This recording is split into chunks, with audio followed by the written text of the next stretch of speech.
ప్రముఖ టాలీవుడ్ నటుడు icon star Allu Arjun పై Nandyal Telugu Desam party MP Byreddy Sabari ఓ satirical tweet చేశారు.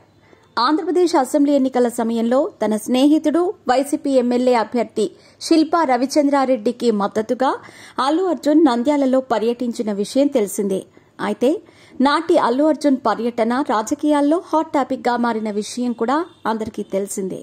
మీ పెట్స్ కి గ్రూమింగ్ నుంచి బర్త్డే సెలబ్రేషన్స్ వరకు అన్నింటిలో మంచి ఆఫర్స్ ని మాయా టైల్స్ అండ్ ట్రయల్స్ వారు మీ ముందుకి తీసుకుని వచ్చారు. ఎక్కడో కాదు, మన బాజ్పల్లిలో. Phone number 8985555318. ఆనాటి పర్యటన గుర్తు చేస్తూ అల్లు అర్జున్ పై నంద్యాల టీడీపీ ఎంపీ బైరెడ్డి శబరి తనదైన శైలిలో ఓ ట్వీట్ చేశారు. అల్లు అర్జున్ గారు, నంద్యాలలో మీరు చేసిన ఎన్నికల ప్రచారాన్ని ఇక్కడి ప్రజలు ఎప్పటికీ మర్చిపోలేకపోతున్నారు. నంద్యాలలో మీరు ప్రీ ఎలక్షన్ ఈవెంట్ నిర్వహించినట్లుగానే ఇక్కడే పుష్ప 2 ప్రీ రిలీజ్ ఈవెంట్ కూడా ఏర్పాటు చేస్తే బాగుంటుందని భావిస్తున్నాను అని బైరెడ్డి శబరి ఎక్స్ వేదికగా పేర్కొన్నారు. నంద్యాలను సందర్శించాలన్న మీ సెంటిమెంట్ మాకు మాత్రం బాగా వర్కౌట్ అయ్యింది. అల్లు అర్జున్, ఇప్పుడు మీ సెంటిమెంటే మా సెంటిమెంట్. అంతేకాదు, మీ పుష్ప 2 సినిమా పాన్ ఇండియా స్థాయిలో భారీ విజయం సాధించాలని మనస్ఫూర్తిగా కోరుకుంటున్నామని బైరెడ్డి శబరి తన ట్వీట్లో వ్యాఖ్యానించారు.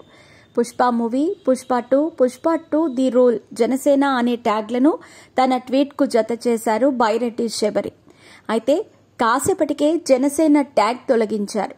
ఆ తర్వాత మొత్తం ట్వీట్నే బైరెడ్డి శబరి డిలీట్ చేయటం గమనార్హం. అయితే ఆమె చేసిన ట్వీట్లకు మిశ్రమ స్పందన వచ్చింది.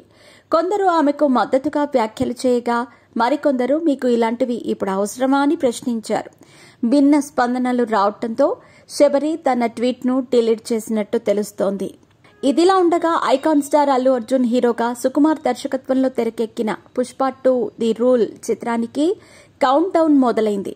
ఈ చిత్రం డిసెంబర్ 5న 2024వ సంవత్సరం ప్రపంచవ్యాప్తంగా విడుదల కానుంది.